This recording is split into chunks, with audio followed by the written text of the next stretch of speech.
Hello everyone, I'm Shanon. Do you know anything about dragons? Or were you like me and you simply thought that dragons were nasty little creatures? We'll get to know more about them in this book, which is called Tell Me a Dragon, a book by Jackie Morris. My dragon is made from the sun and the stars. Sparkled with stardust all night, he follows the silver moon path across the sky. My dragon eats sweet perfumed flowers. When she laughs, petals ride on her breath.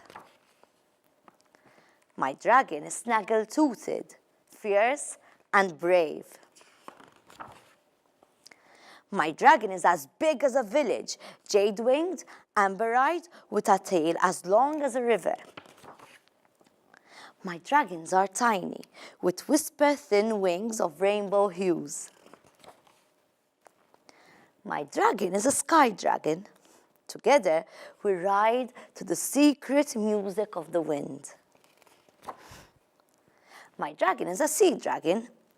All day he plays, racing dolphins in the waves. My dragon is a fire dragon. His heart is always warm. My dragon is an ice dragon. His breath is snowflakes. Curled around my ear, my dragon sings sweet songs, tells me strange stories from far away and long ago. My dragon guards a nest of dragon eggs, keeping them safe until they hatch.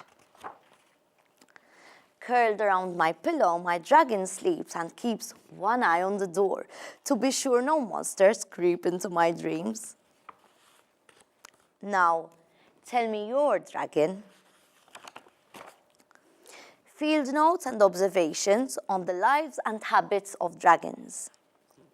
All around the world, from prehistoric culture to present day, humans have made stories and art about dragons. There are almost as many dragon types of dragons as there are people to imagine them. Some dragons are more common than others. In China, there are 4 dragon kings. Each rules over a season: autumn, winter, spring, summer. The 4 dragon kings control the weather. If angered, they can raise fierce storms. All 4 of these dragon kings are water dragons. In Japan, a dragon is a symbol of power and magic. This magic is what they use to fly, as Japanese dragons do not possess wings. The robes of the Japanese emperor, ruler of all the land, would be decorated with a 2-horned, 5-clawed dragon. Eggs and the early lives of dragonlings. Some dragons lay eggs. A dragon's egg can be small enough for a child to hold, cupped in the hand. Others are large as mountains. Some eggs will hatch in a few days, a few weeks, but others can take a century. Many eggs need warmth in order to hatch.